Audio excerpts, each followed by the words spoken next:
Welcome to guys my YouTube channel Nitesh Academy में आप सभी का स्वागत है। दोस्तों आज हम बात करेंगे गति का पार्ट नंबर 2, जो कि गति की पार्ट नंबर 1 पहले आप सभी को बीच में मैंने एक लेकर आया था। क्लास 9 के हैं, बहुत ही महत्वपूर्ण चैप्टर है गति, जो कि इससे बेहतरीन चैप्टर वाइज कोई नहीं समझाएगा और मेरे यूट्यूब पर ही मिलेगा। तो गाइज हम आज बात करेंगे गति की कितने प्रकार होते हैं और गति की कौन कौन सी प्रकार होती है। तो गाइज गति के 4 प्रकार होते हैं, जिसमें से हम पहले रेखीय गति पार्ट नंबर 1 में पढ़ा दिए हैं।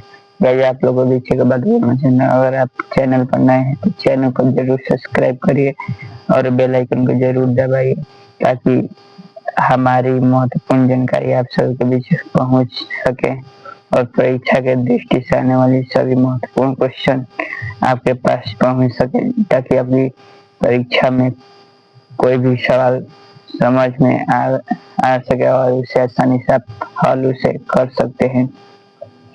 तो गाइड चलिए मैं लेकर चलता हूँ गति के प्रकार नंबर 2, वृत्तीय गति।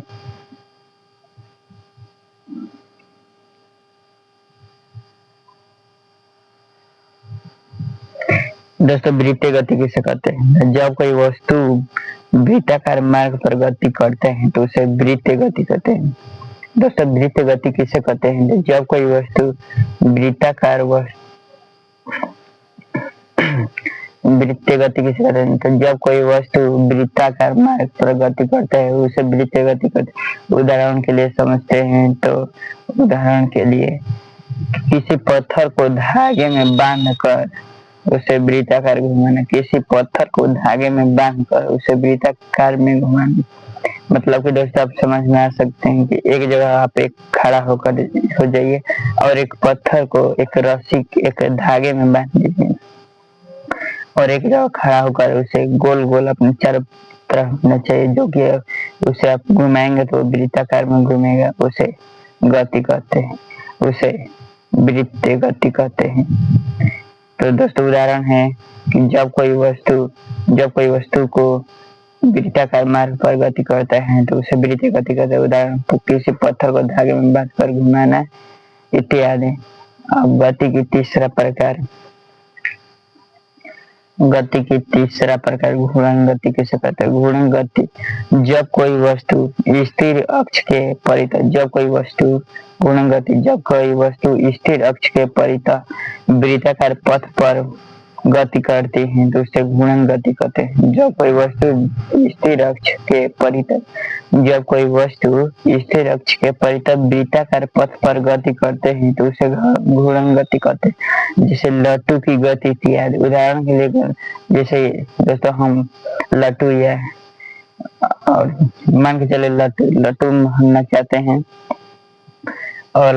हैं तो एक जगह अपने पथ पर उसकी गुआ एक जगह अपने पथ पर नाचती हुई गति करती है, उसे घूर्णन गति करते हैं। या जैसे पंखा, मान लीजिए पंखा वो एक जगह हम लोग लगा देते हैं घरों में, वो अपने पथ पर नाचता है हमेशा। जब उसमें लाइट जाती है तो अपने पथ पर नाचते हैं। तो घूर्णन गति जब कोई वस्तु स्थिर अक्ष के परितः वृत्ताकार पथ पर गति करते हैं तो उसे घूर्णन गति करते हैं।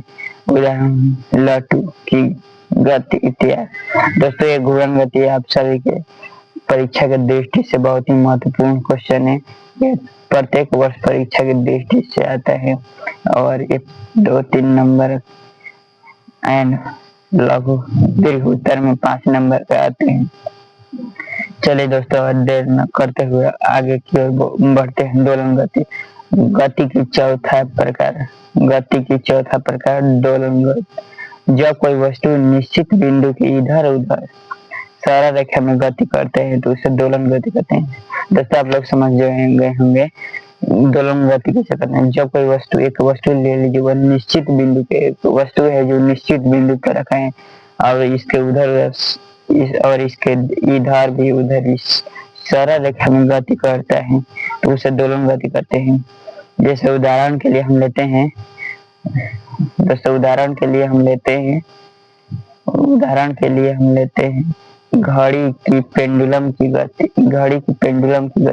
जैसे आप लोग देखे होंगे दोस्तों, घड़ी होती है और उसमें एक पीछे की तरफ एक बड़ा सा स्टील का एक वाल टाइप का लटका होता है और वो अपनी अक्ष पर रहता है, उसका मुख्य केंद्र, और वह उसके दाहिने एवं बाएं दोनों वह गति करता है। एक बार दाहिने आता है फिर एक बार बाएं आता है, उसी को पेंडुलम कहते हैं। तो घड़ी की पेंडुलम की गति आदि। चलिए दोस्तों आगे बढ़ते हैं। अब हम जानेंगे दोस्तों अदिश राशि किसे कहते हैं। दोस्तों प्लीज वीडियो को लाइक करिए और शेयर भी करिए, और चैनल को नए हैं तो जरूर सब्सक्राइब करिए और बेल आइकन को जरूर दबाइए। हाँ, और खास बात यह है कि आप लोग ये वीडियो को ज्यादा से ज्यादा शेयर करें ताकि और बच्चे को मदद मिल सके और उसे इधर उधर कोई भटकने की जरूरत नहीं है। मेरे यूट्यूब चैनल नितेश अकेडमी में हर एक प्रश्न, हर एक सवाल बारीकी के साथ पढ़ाया जाता है और मैं अपने अच्छे प्रयासों के लिए लेकर आया हूँ। तो जरूर वीडियो को लाइक करिएगा और कमेंट भी करिएगा। जहाँ ना समझ में वहाँ आप लोग पूछ सकते हैं कमेंट करके। तो दोस्तों समय नष्ट न करते हुए आगे फिर हम बढ़ते हैं। अदिश राशि किसे कहते हैं, बहुत ही महत्वपूर्ण है। यहाँ अब हमेशा आएगा क्लास 9, 10th, 12th, 11th हर एक क्लास में आता है अदिश राशि, सदिश राशि। तो पहले हम लोग इसलिए इसे स्टार से दर्शाए हैं, ये बहुत ही महत्वपूर्ण है। अदिश राशि किसे कहते हैं। तो दोस्तों अदिश राशि वह राशि जिन्हें व्यक्त करने के लिए एक सेकंड रुकिए दोस्तों।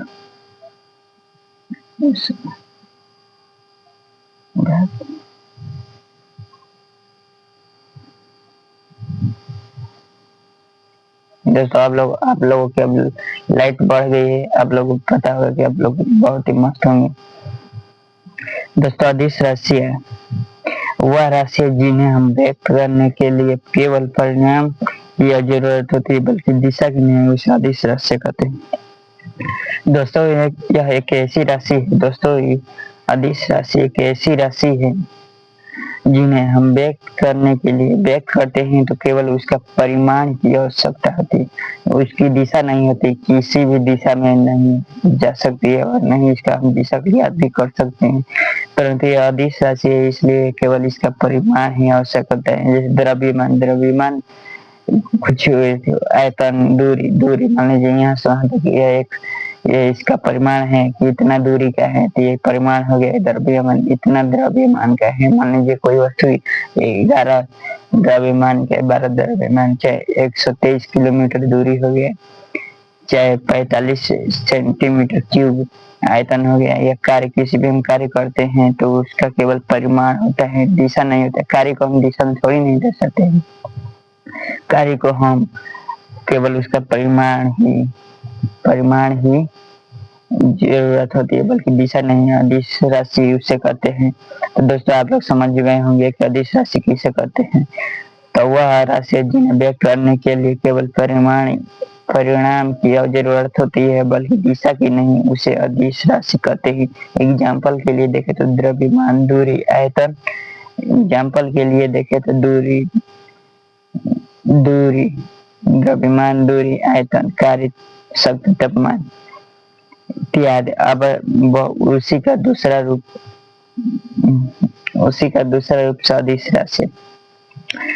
अदिश राशि, सदिश राशि बहुत ही महत्वपूर्ण है दोस्तों। तो सदिश राशि किसे कहते हैं, वह राशि है जिन्हें व्यक्त करने के लिए परिमाण एवं दिशा दोनों की जरूरत होती है। दोस्तों इसमें परिणाम भी होगा और दिशा भी होगा। इसकी दिशा निश्चित होगी, इसमें दिशा अगर नहीं होगा तो जानिएगा कि अदिश राशि। अगर दिशा का व्यक्त किया गया है तो वह सदिश राशि होती है। तो सदिश राशि वह राशि जिन्हें व्यक्त करने के लिए परिमाण एवं दिशा दोनों की जरूरत होती है, उसे सदिश राशि कहते हैं। एग्जाम्पल जैसे बल, संवेग, त्वरण, आवेग।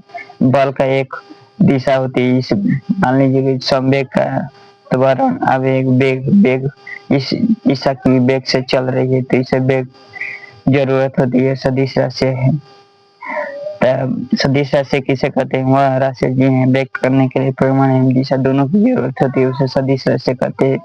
एग्जाम्पल के लिए बल, संवेग, त्वरण, आवेग, वेग। दोस्तों बहुत ही महत्वपूर्ण क्वेश्चन है दूरी। डिस्टेंस किसे कहते हैं? दूरी। दूरी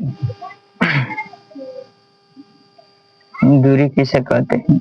किसी गतिशील वस्तु के द्वारा किसी समय में तय की गई लंबाई को दूरी कहते हैं।